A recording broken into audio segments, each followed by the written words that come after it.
You're listening to Side Hustle Pro, the podcast that teaches you to build and grow your side hustle from passion project to profitable business. And I'm your host, Nicaila Matthews-Okome. So let's get started.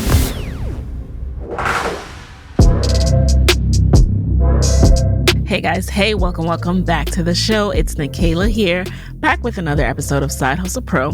And today in the guest chair, we have Felicia Jackson. Felicia is the CEO and inventor of CPR Wrap, a patented award-winning CPR template that protects and guides any non-medical responders during respiratory and cardiac emergencies that require CPR. Felicia was CPR certified and worked in a hospital when her 2-year-old experienced a near-death event. Felicia actually froze with fear, unable to render aid to her son, but her husband stepped in and saved their son's life. Now, after that incident and the realizations that came to her, Felicia is now working hard to make CPR Wrap, her product, accessible to everyone so that performing CPR is less intimidating, especially in the frantic moments during an emergency. So in today's episode, Felicia shares how she was able to find a manufacturer and create her prototype. She shares a really clutch tip, so be sure to tune in. And 2, how a viral TikTok video led to a 2,000% increase in monthly sales. Plus, she also shares how she navigates finding the right trade shows, business partners, and investors for her business, and so much more. Let's get right into it. Welcome to the guest chair. I'm so glad to have you here. Thank you for having me. Well, I had to have you, like I was chatting with you before we started recording. You know, once I heard about this product, I was like, oh my God, I have to have this on Side Hustle Pro, because not only did I want it, but I wanted everyone to be aware of it, because I wasn't aware of it. And this is such an important product. So before we get into the actual creation of the product, can you tell us more about your initial career path before becoming an inventor and an entrepreneur? Yeah, sure. So I am what they call an innovator and a procrastinator. It's like I innovate things, those two don't mix. Yeah. And I have so many ideas in my head, but I never follow through. But prior to becoming an inventor, I worked in the medical field for 30 years. Yes. I went from working in the emergency room to being a physical therapist assistant. And I just knew that was going to be the end of my career. I mean, that is what I wanted to do. I always wanted to help people and just help people get better. And that's what I was doing before I became an inventor. So I understand that, there was a really scary incident that inspired the creation of the CPR Wrap. Can you tell us more about that? Yes. So this incident is just, whenever I recall it, it's just like I'm reliving it over again. It's such a bad day. We were on a family outing. I have 3 children. My husband, we were driving somewhere. I don't remember the location, but they call me the helicopter mom because I'm always looking back and checking on my children just to make sure they're okay. But this particular time, I looked back at my children and I noticed that my baby, who was 2 years old at the time, looked like he was trying. He was trying to cry, but nothing was coming out. And I immediately knew that he was in distress. I worked in a hospital, so I knew the signs. So I screamed to my husband to pull over to the side of the road. We eventually get there, and my husband immediately takes our son out of his car seat, hands him to me because, I work in a hospital. I'm CPR certified. I know what to do. Right. But as soon as he handed me my baby, everything that I learned went out the window. I just looked into my baby's eyes. I saw that we call it circling the drain. He was almost gone. And the only thing that I could do was shake him and pray to God, help me. My husband saw that I was panicking, took our baby from my hands and saved his life. And I'm going to tell you that I beat myself up for several years because of that. Because what if my husband wasn't with me? Right. Would I have snapped out of it and eventually did something? I don't know. Maybe so, but I went back, got my additional training into CPR, and here we are today. Wow. I mean, well, thank you for sharing that with us because, as a mom, my heart just goes out to you and also feels that fear with you as you're recounting that. And I know that none of us, no matter how much training we have, can predict how we will react in an emergency. We just don't know. So thankfully, you've created this product. Now, first of all, tell us what exactly is the CPR wrap? Right. A CPR Wrap is a single use CPR template that allows any non medical person to perform CPR immediately and effectively. Okay. What it is, it's you take it, it's in a pouch, comes in a small pouch, fits in the palm of your hand. Take it out. If you see someone that goes into sudden cardiac arrest, put it on top of the victim. It has a one way valve mouth barrier for rescue breathing, visual hand placements that shows you exactly where to do compressions, how deep the compressions, how many compressions, and it's a safety template that protects you from fluid contaminants and drug residue. Oh, that is just amazing. How did you know exactly what elements you needed to put on this CPR wrap? Was this a mixture of what you learned in training and also what you saw was missing with the current materials? Right. Well, initially, there's two dynamics to that. Okay. You know, first I had a dream after what happened to me with my baby. I had a dream of a product. I guess it was just so etched in my mind. You know, it affected me so much. I had a dream, and I actually saw the template on top of a victim in the middle of a street. Somebody was using it to perform CPR. And I woke up. I keep a piece of paper by my bed at all times. I did before I came into technology, but a piece of paper, and I drew what I remember in my dream. And I sat on it, procrastination kicked in, but I sat on it. But that's how I got the initial look of the product. But then I'm also in the medical field, and I have several peers in cardiology, respiratory therapy, and other CPR trainers. Right. And when I actually showed them my idea at the time, I got a lot of information, a lot of input. So now that you have this idea, and I mean, we can all relate to that procrastination kicking in. How long did you procrastinate before you started meaningfully working to create it? I'm so embarrassed to tell you. About no, I 10 think years. everyone needs to hear that. That's real. That's real. Thank you for sharing that. Yes. But all that matters is that it's created now because we have it. So that just goes to show that, listen, it can take a while to work up that courage to pursue this because did you think like, oh, why not me? Or this has to be out here already? Right. I mean, in family, life happens. Here I am, a mother. My goal was to put food on the table, keep a roof over my family's head. I was not thinking I was going to ever become an entrepreneur because no one in my family ever did. And I definitely didn't think that I was actually going to follow through on inventing something and bringing it out into the masses. That was not in the forefront of my mind. I just wanted to make sure that I didn't freeze up, again. So did you create like a prototype just for you in that time? I did. Okay. I did. So you were just keeping it for yourself. I was. And then I got to thinking, I wanted this, shame on me if I held this for myself. Yes. Shame on me. Yeah. And then I just knew I had to get it out there. Yeah. What was that clicked in your mind? Did someone see it and say, I want one? Like what was the shift that happened for you to actually start creating it for the masses? Right. So I always tell people to have people that are team you no matter what. So even in all the ridiculous things that I can recall that ever came to mind, I had a subset of people, my cheerleader group that I can say, hey, this is what I'm thinking about inventing. What do you think about it? And, we were in a book club and it was 8 other professional women of all, just teachers, just a mix of everyone. And I told them what I was thinking about. And one of those women, they were a facilitator for a company or an incubator called Launch of Chattanooga. Oh. And she said, wait, Felicia, I'm tired of you coming to me, telling me your thoughts. You're coming to my class and we're going to make this a reality. Yes. And I did. I just couldn't find the time. I'm thinking I'm working full time. I'm a full-time mother. I'm a wife. How in the world can I go? But they accommodated my schedule and I brought my little piece of paper with my invention, and I'm not an artist by any means. And that became a working prototype. That's how it started. Wow. That's how it started.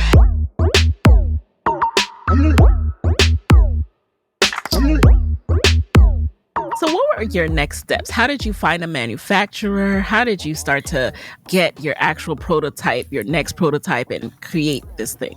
Wow. Once I first realized this is what I wanted to follow through and I had to get this out, I mean, I was unstoppable. You couldn't tell me anything. I worked my 9 to 5 and then I came home and I worked from 5 until it was time for me to get up. I mean, I don't even think I slept. And I researched everything. Google was my friend, and something called ThomasNet. I always say that was my saving grace What's because ThomasNet? I was ThomasNet.com is a site that has all types of manufacturers on there, because I needed someone to do the prototype, Yeah. but I couldn't find anyone. I needed material. I couldn't find that as well. So it has everything that you need all around the world, different companies with their contact information, the things that they can help you with, the 3D CAD design, everything. Wow. And that's how I got right started. there. I mean, I don't think we've ever had that mentioned on the show. So thank you. Okay. So that's how you started. Did you find someone you immediately connected with, a manufacturer, through that? I did. I found like 3. And I'm going to tell you, I don't fly. I'm so terrified of airplanes, but I knew to reach these people, I had to get on a plane. So I got on my first airplane and I went to visit 2 manufacturing plants. And I finally found my one that I wanted to work with. Love that. So now you started creating this. At what point did you start thinking, this is something people might want to copy. I need to patent this. What phase did that come into play? Yeah. So that came in the very beginning because I knew, that was from all the research. Yeah. I'm the type that I don't wait, even though I went through a lot of incubators, I went through a lot of accelerators. I wasn't the one to wait until someone gave me all the information. I had to look and think, hey, I have an invention and I needed to protect that. I need to protect it. What are the steps that I need to take? Mm-hmm. I don't have any money. I'm bootstrapping everything. What can I do, to get this information? And, I got it all on Google. I went to the USPTO, United States Patent and Trademark Office, figured out I was a micro entity. They charged me $50 to do my non-provisional or my provisional patent process. And there you go. I got the protection. And after that, I just started asking people. And that's where my advisors and mentors came on, people that I met along the way that could kind of fill in the holes where I didn't know. Did you need to get an attorney to start that process of patenting, or did you start it on your own? I started that on my own. Because I'm thinking I don't have $3,000. I don't have $1,000. I just didn't have it. Mm-hmm. So I did as much as I could on my own. But when I got my first infusion of capital, I actually had to go out and get a patent lawyer. Okay. And now I have 4. So yeah. Okay. Wow. Do you need 4? No, I really want to know, like, what do all 4? What are the different things that all 4 do? Right. You don't need 4. You need one great one. I had to kiss a lot of frogs to find my true patent lawyer. Okay. Yeah.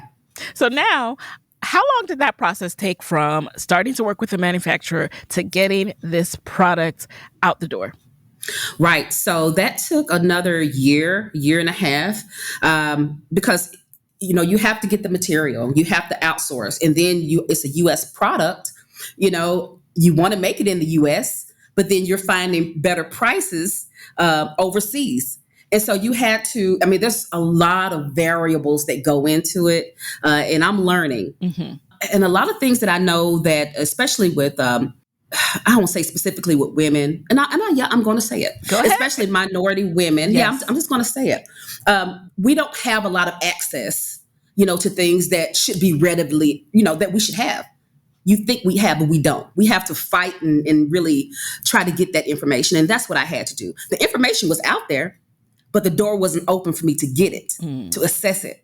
And so I had to learn a lot on my own and really get there. And once I got to a certain level, to where people were seeing that we were, actually doing something, then they were more apt to divulge information. Interesting. What kind of information? Yeah. Like when you say information, are you talking about vendors, how to get into stores? Yeah, that, because a lot of people saw me as not as someone that they can co-brand with or someone they can partner with. They saw me as their competition. Okay. Even though we were not on the same level. Totally 2 different products. But they saw my growth as something that would hinder their growth. And so they held a lot of stuff back from me. CPR Wrap was not allowed to go into a lot of companies, retail companies, for the simple fact that it was me bringing it to the fold.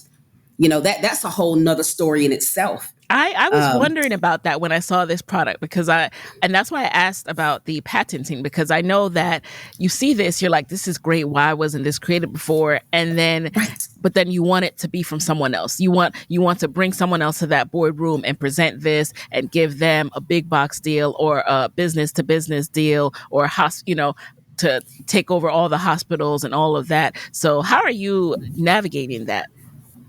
Right. I always believe that you should have strategic partnerships, and that's what I believe. I'm navigating. There's a lot of barriers. I mean, let's just put that out there. There's a lot of barriers, and every money, every capital, every deal is not a great deal, and I had to learn the hard way. Right. And so I just go into each business meeting.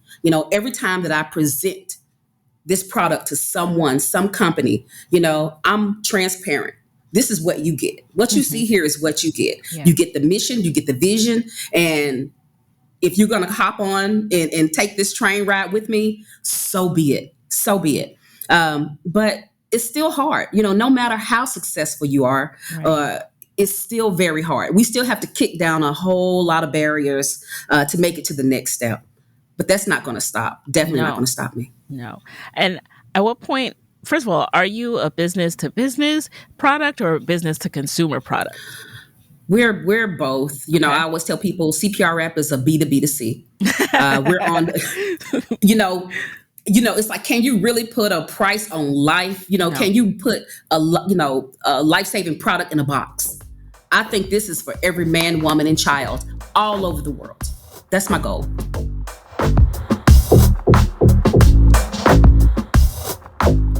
So guys, I know investing and trading can seem really intimidating and complicated, but it doesn't have to be that way. Episode 301 guest Terry Ajoma runs one of the top investing education programs out there. It's called Trade and Travel. It's an on-demand course with really thorough lessons that explain everything. And it also features weekly coaching with Terry herself and a very active private Facebook community.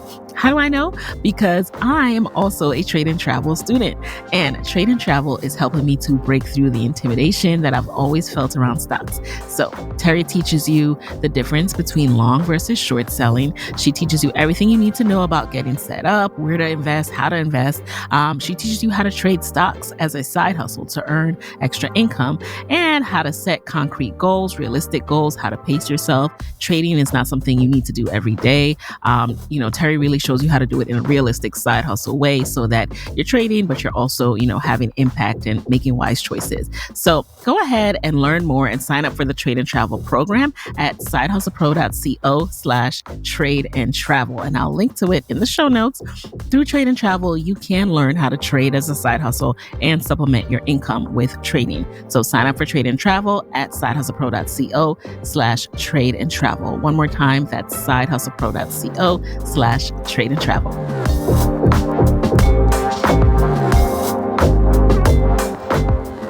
So have you partnered with any brands so far? Or are you trying to get into any retailers?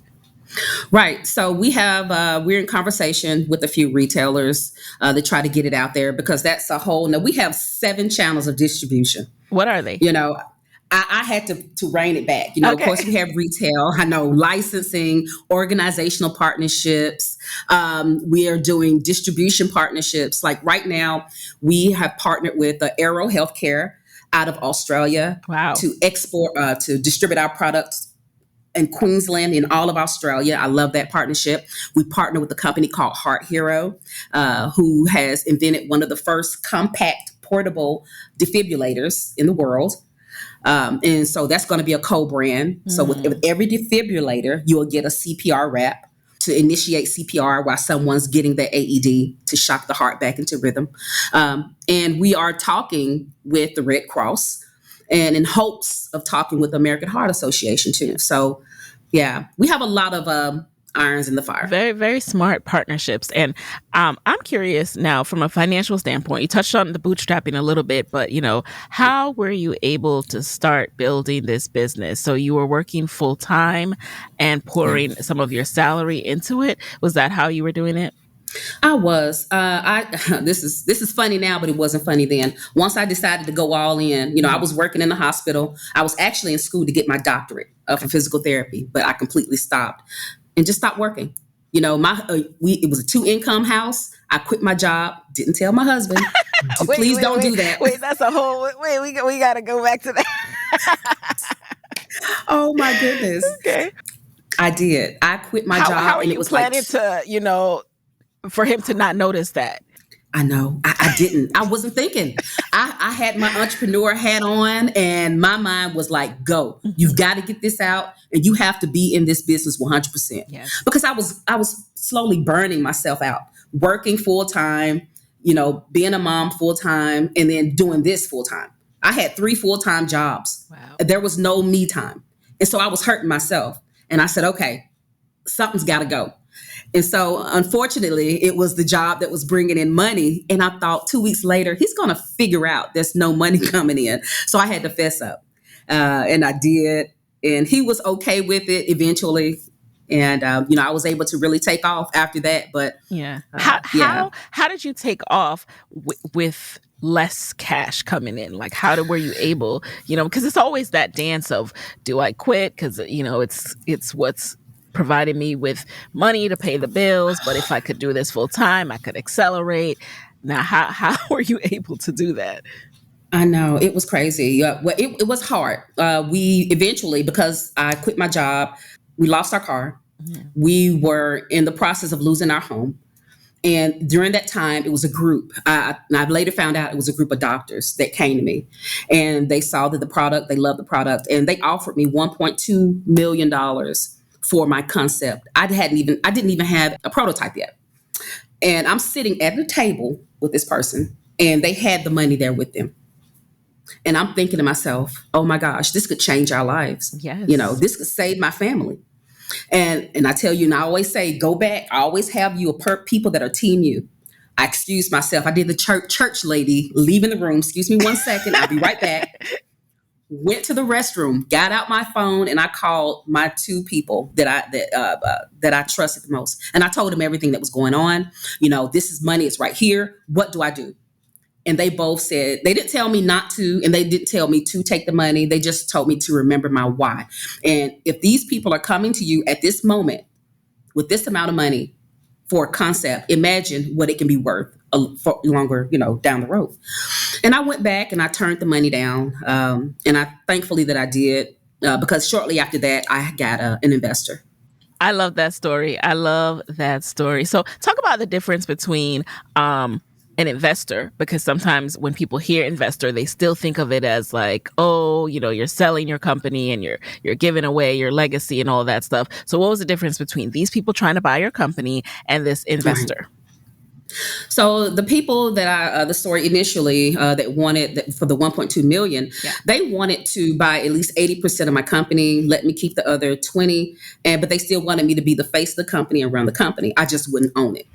They'd have all ownership, all voting rights, everything. So the investor I got was an angel investor. And these people, they normally invest in you as the founder of the company. And it's called patient money. It's money that can stand the test of time. They know that you are going to take time to grow your company and they're willing to wait on whatever returns that they're going to get. And I always tell people, know your numbers. You definitely have to know your numbers, because when I messed up with my first investor, I didn't ask for money that could take me several years out. I was only thinking of how much money do I need to get this prototype made and to do other things. And that was like $30,000, when all in actuality, I should have been asking for hundreds of thousands, a little bit more. And so, but it was also a friend too. And so she was actually able to help me get my first working prototype.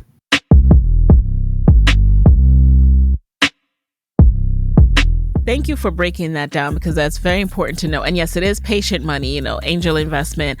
they are thinking long term, and they're looking at the payoff long term, and the Yes. smaller investments that are going to pay off, because these angel investors are investing in a lot of companies. And Wow. I'm so glad that you were able to have that investor to help you. Even though it wasn't as much as you should have been asking for, it was able to get you that first prototype. And, here we are today. So once you had Right. that first prototype, that's when you started to land some of your Oh, partnerships. I was ready to go because I mean, and I think of myself. Look, Yeah. when somebody's talking to me, no one knows what you're thinking about in your mind, no matter how well. And I've gotten better at trying to describe my product. Yeah. In the beginning, I didn't have a clue, Ah, but it's always best to have something tangible if you can. If it's a product based company, to have something that they can touch, yes. and feel, and they know it's real. And once I did, I was actually in another incubator, and it was through Launch of Chattanooga. Mhm. And from there, it was like, you got a product, can it sell? Will it sell? I had to step out of another box.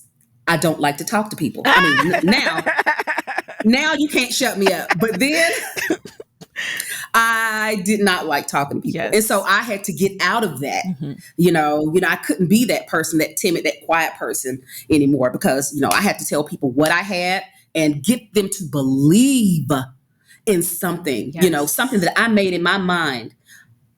Are they going to buy this? Do they feel like they're going to need this? So I had to hone my craft of speaking to people. And hone it you have, because I would have never, ever guessed that you don't like talking to people. No, I don't. So if people go to CPRWrap.com right now, they can purchase it on the website, correct? Yes, you can. You can purchase it on the website, Walmart.com, Amazon as well. And how did you go about marketing the product in those early days, once you had the prototype? And even now, how are you going about marketing? Right. So it's word of mouth.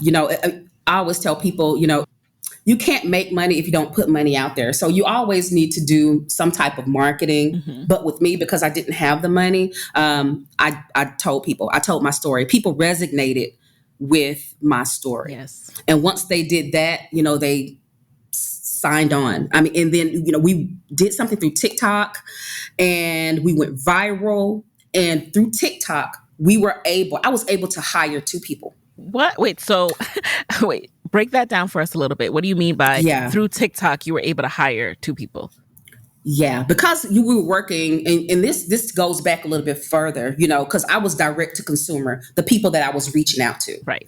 And I didn't have the money for marketing to reach those specific people. And so I started working on direct to business, B2B transactions. And, those can take years sometimes to develop.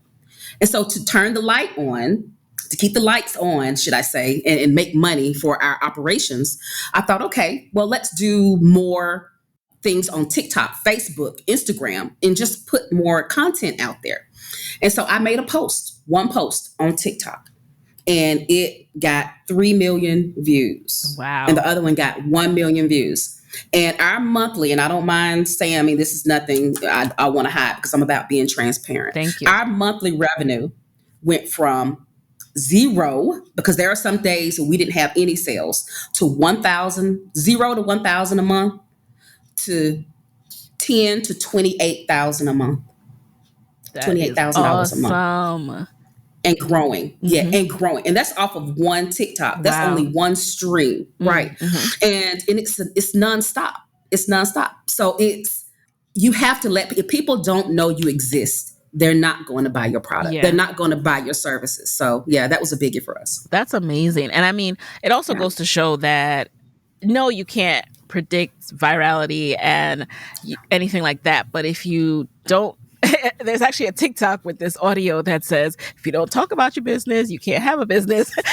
and that's about your business. You don't talk about you have to talk about your business. So that means organically, even before you start saying, oh, I don't have any money for ads, well, are you organically just talking about it, just posting about it, and talking being the key word? Because when people see that demonstration of the product, when people hear how you use it, they see your face, that attracts more engagement than just, if you were just to put up the CPR wrap with the instructions and, pointing to this is part 4, this is what you do with that, this is part 3, this is where it goes over your mouth.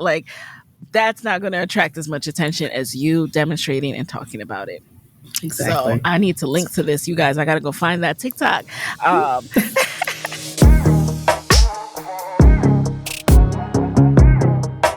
Now, a lot of people lose money in the first years of business, as you so transparently talked about. What is your experience now? Are you able to have more team members? Or you're paying salary? Are you taking a salary? So, what's been your experience on the financial front?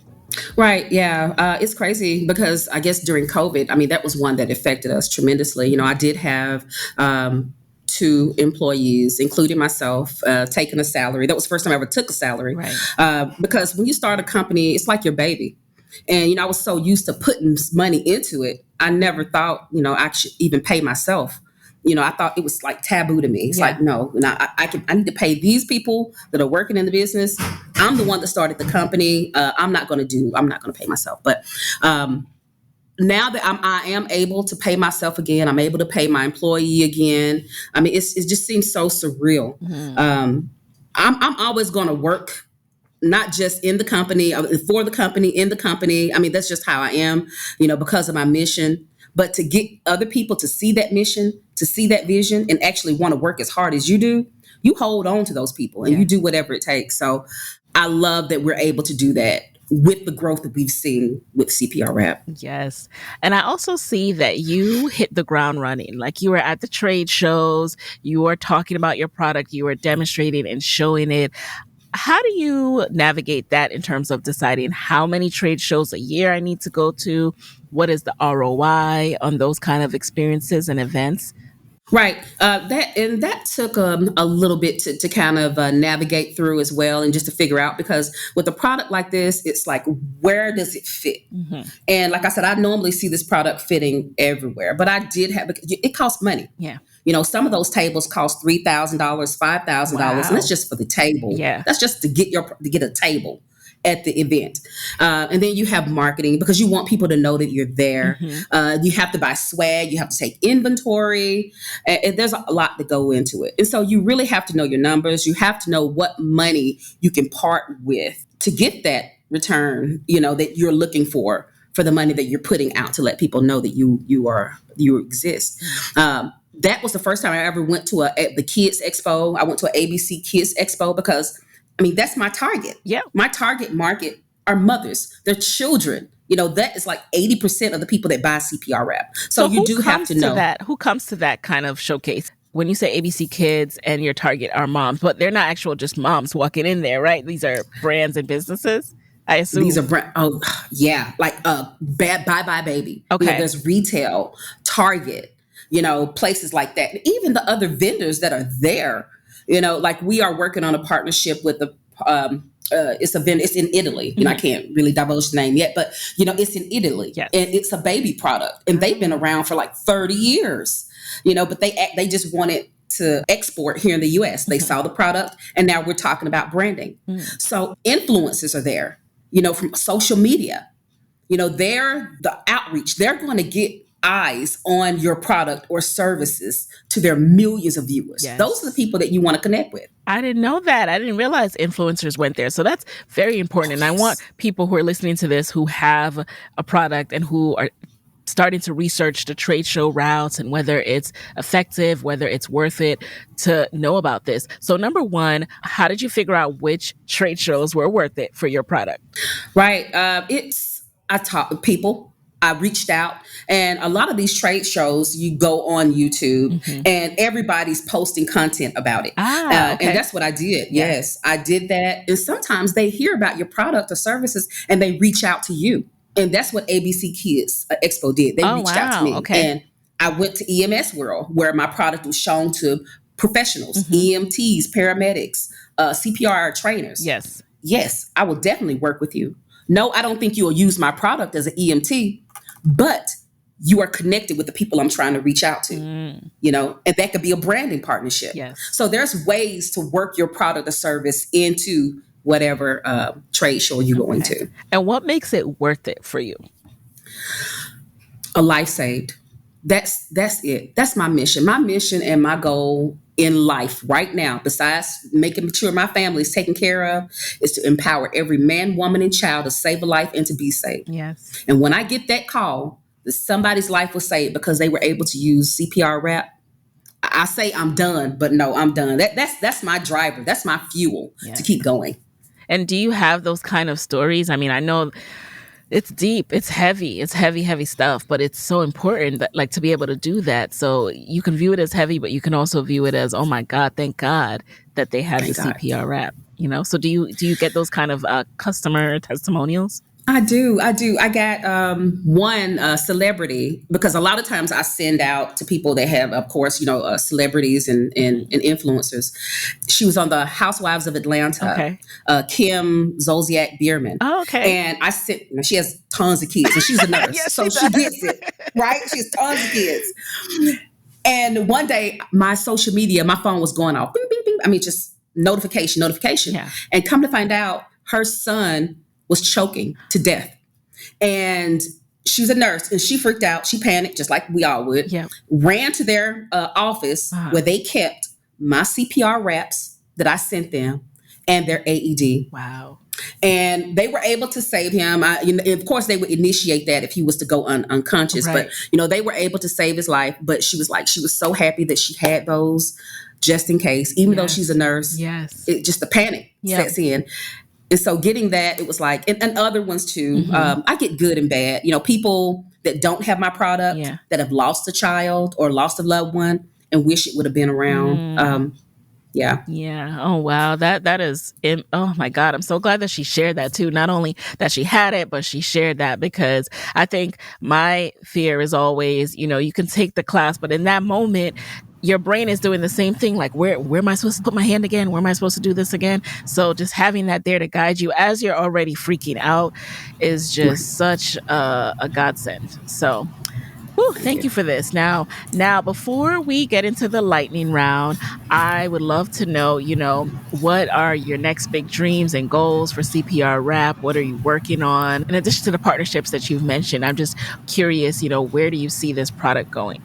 Right. So I'm working to have a major distributor in every country in the world and in every state within the U.S. That's what I want. I want us to be a hub, or CPRWrap.com to be a hub of information. Yes. And also we have a dog version that's coming out, pet CPR Canine, that we're trying to push out. Yeah, I'm hoping to launch it the end of this year or early next year. Okay. I don't know where I'm going to launch it, but it's going to be huge.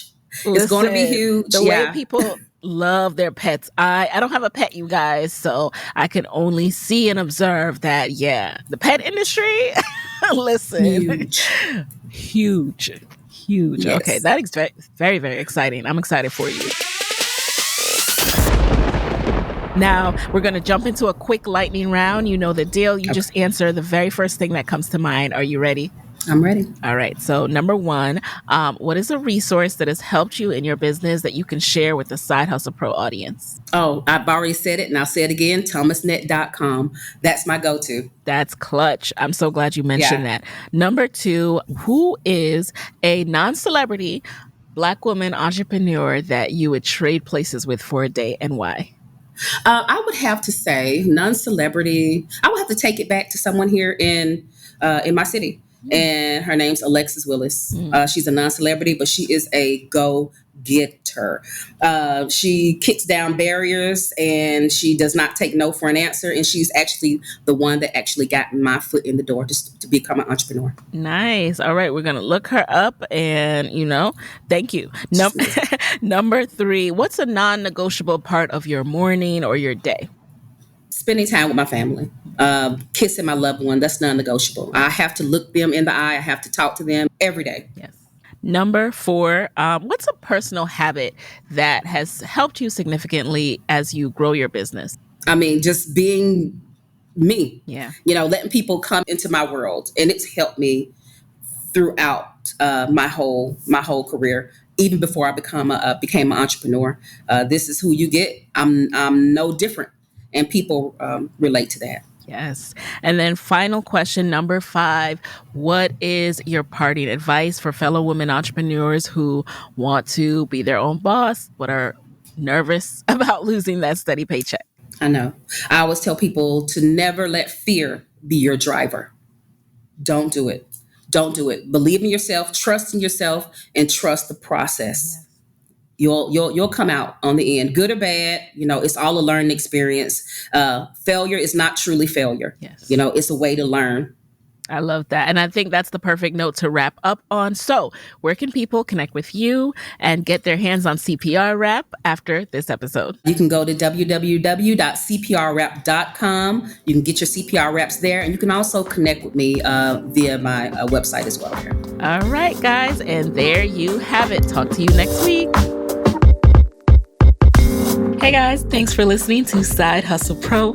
If you like the show, be sure to subscribe, rate, and review on Apple Podcasts. It helps other side hustlers just like you to find the show.